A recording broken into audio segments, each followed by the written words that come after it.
Karibu Shafii TV Online, ili uwe mtu wa kwanza kupata taarifa zetu. Tafadhali bonyeza subscribe button nyekundu, kisha bonyeza alama ya kengele itakayojitokeza.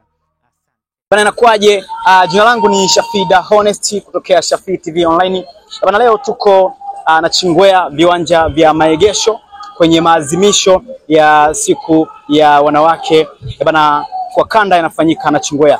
Tuko na mmoja kati ya wasanii ambao wamefanya performance kutokea hapa maegesho, Dox Classic kutokea Nachingwea. Tutapiga naye story kadhaa na atatujuza mengi ambayo yawezekana ulikuwa hauyafahamu. Mambo vipi Dox? Bana, safi. Unyama.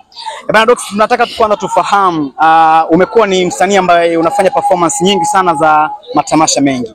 Kwa nini Dox na sio wasanii wengine?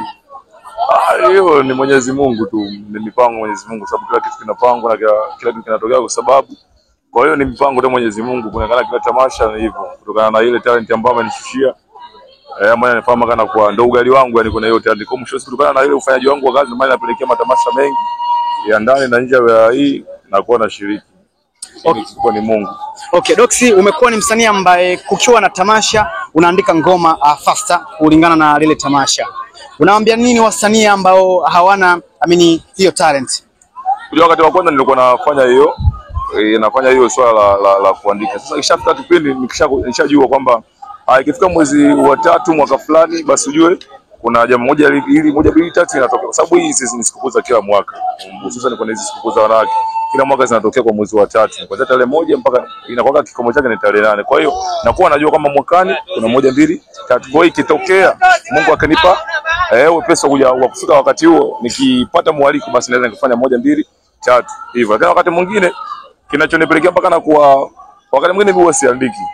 Kuna wakati yani unakuja hapo unachojipanga nacho inakuwa ni tofauti na kile ambacho unakuja unafanya hapa. Hususan leo wewe mwenyewe utakuwa shahidi. Nilichokuja kufanya hapa ni tofauti na kitu ambacho nimejipanga nacho nyumbani. Kwa sababu nimefika nikadabulisha, bwana napokea Mheshimiwa Waziri Mkuu wa Jamhuri ya Muungano wa Tanzania. Naenda kukaa, sijakaa, nakuja naambia tena unamtoa kwa kuna mabanda ambao unakagua, unamkaribisha huku kule high table. Umeona wewe kuna jukwaa la viongozi. Kwa hiyo unakuta hivyo vitu mimi sikujiandaa navyo. Ila kwa sababu nimeshapewa ule, nataka niuvae ule ufuska. Kwa hiyo kutokana na yale maeneo yanapokuwa nafanya vizuri nini, yananipelekea na kuwa yani mtu fulani hivi katika mazingira ya watu kualikwa katika mazingira ya uburudishaji ni hivyo.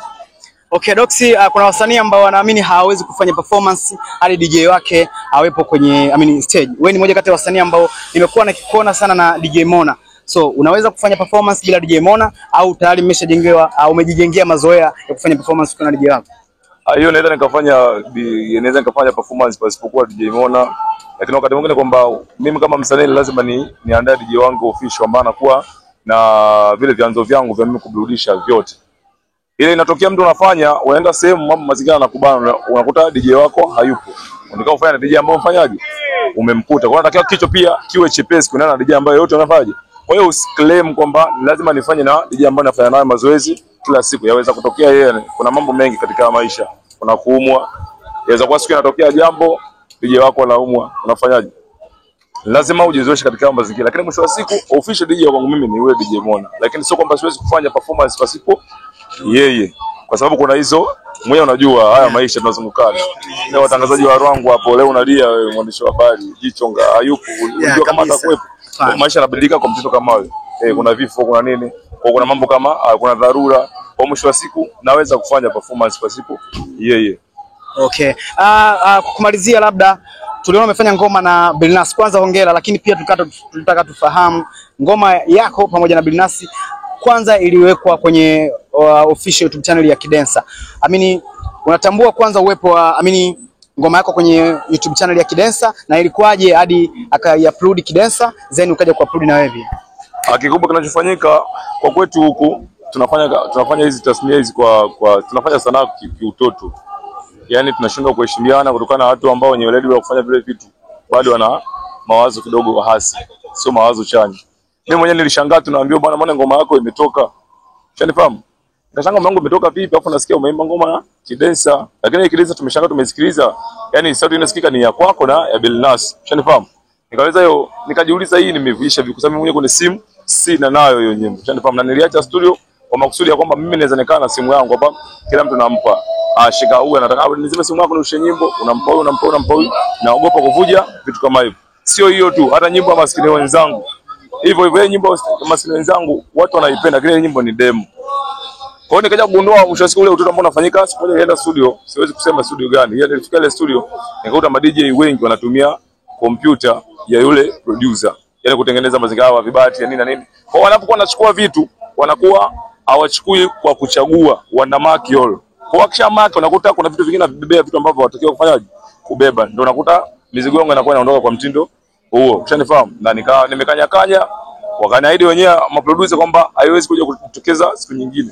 Lakini mwisho wa siku ni hivyo kwamba tunafanya kazi lakini kwa utoto zaidi. Na hii inapelekea kutokana na hatuna management. Tunajimanage wenyewe, kila kitu sisi wenyewe. Ushanifahamu? Ni hivyo. Okay, pole. Doxy, leo ni kongamano la siku ya wanawake duniani ambapo yanafanyika hapa Nachingwea. Mwanamke kwako umempa thamani gani kwanza? Mwanamke kwangu nampa thamani kubwa sana. Wa kwanza mama yangu mzazi ana thamani kubwa kuliko kitu chochote, kwa sababu hata nikainunua dunia yote nikampatia bado, yani hawezi kupelekea zawadi ambayo mimi nimenipa ya kunipa uhai, kunipa pumzi na kuendelea kuniombea mpaka leo. Mwisho siku siwezi kumpa thamani ndogo. Ana thamani kubwa ambayo nashindwa kuelezea thamani yake ni hivi. Lakini pia leo mimi naheshimika, mbali na kuitwa Doxy naitwa baba. Maana yake ni mwanamke amenipa thamani na mimi kuitwa baba. Kuna watu wanatafuta watoto leo. Leo mwisho siku kuna mwanamke tukajitokeza huko, wanawake wanapenda watu ambao wenye wazifa wao, wenye hela zao, ushanifahamu. Lakini mimi hapa mtu mmoja hivi sina hela. Lakini mwisho siku mtu alikubali, bwana mimi nakubebea mzigo wako na kanizalia. Mwisho siku mwanamke ana thamani kwangu. Mimi leo naitwa Barumala baba, kwa mwisho siku katika watu wakitokea mababa njoni mbele na mimi nipo. Kwa hiyo mwanamke mkongo ana thamani kubwa kuliko unavyofikiria. Okay, bana, tulikuwa na Doxy, moja kati ya wasanii ambao wamefanya performance kwenye jukwaa la maadhimisho ya kongamano la wanawake ambalo kukanda yanafanyika hapa Nachingwea. Tumepiga naye story, ametujuza mengi kuhusiana na sanaa yake, lakini pia ametujuza mengi kuhusiana na thamani ya mwanamke kwake yeye. So ulikuwa na mimi Shafida Honest, endelea kusubscribe kupitia Shafi TV. Behind the camera tuko na Sodawaya Official. Mina sign out, till next time. Bye bye.